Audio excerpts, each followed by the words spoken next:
This is the day we got the key to our apartment, a sunny Saturday.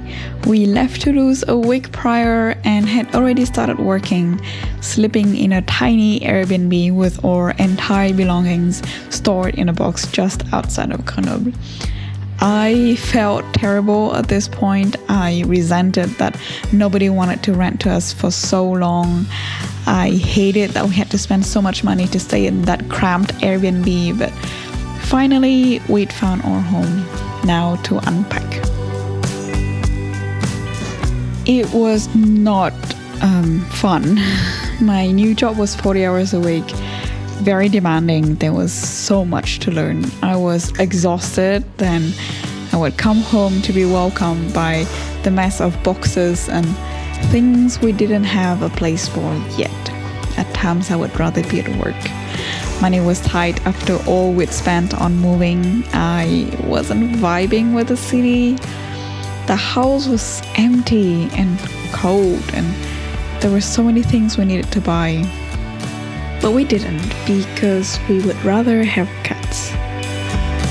We knew we wanted to because Jackson Galaxy said so. It took us over a year to watch every single one of his videos, and finally, I felt like we were ready for them.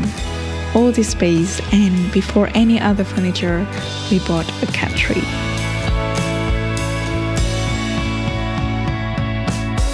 These girls were rescued by a local shelter. They were found abandoned in a cardboard box under the rain.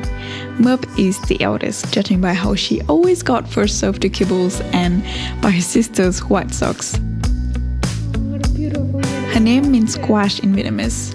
Traditionally, we called tabby squashes because their coats reminded us of pumpkins or zucchini in that family. Merp is shy but sweet as can be, suspicious of strangers but affectionate to us, and definitely the smarter of the two.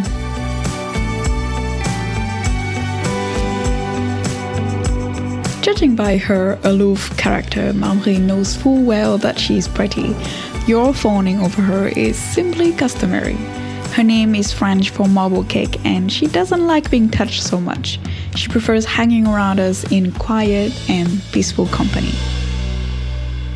And so, the furniture arrived one by one under the watchful eyes of our house tigress. The dinner table, the bedside tables, the coffee tables, month by month as we rebuilt our savings.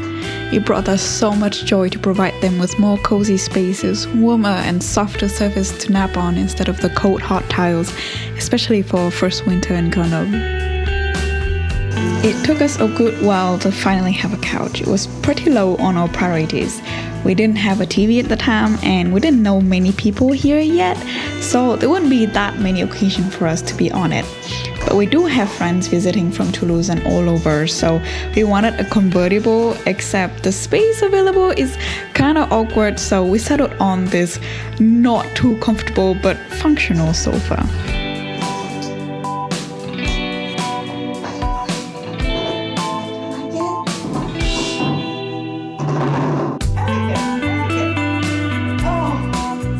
All this furniture came in giant cardboard boxes, much to our feline residents' delight.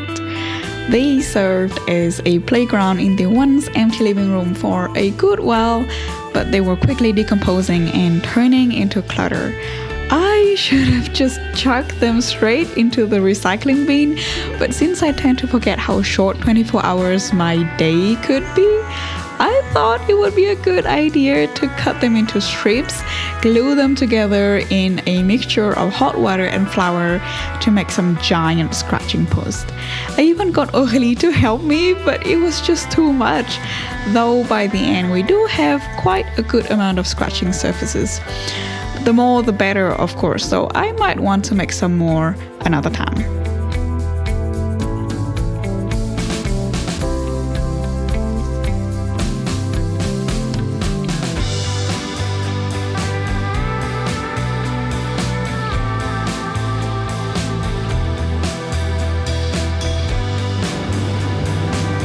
And then came spring, along with a few more stuff here and there. This city is so beautiful in spring. The weather was really pleasant as well. I might consider repainting those poop brown walls in a brighter color next spring when we would be able to open the windows to air out the smell. But I'm pretty happy with what we did to this place for now. And then came a very short summer, but finally my desk has been set up and I could get to editing. There was so much art filmed ever since we started packing back in Toulouse, and I held on to all those footage for over a year. There is so much I want to do, so many things I wish to capture, and many more videos I want to make. Thank you for coming along for the ride, and I can't wait until the next time we'll see each other again.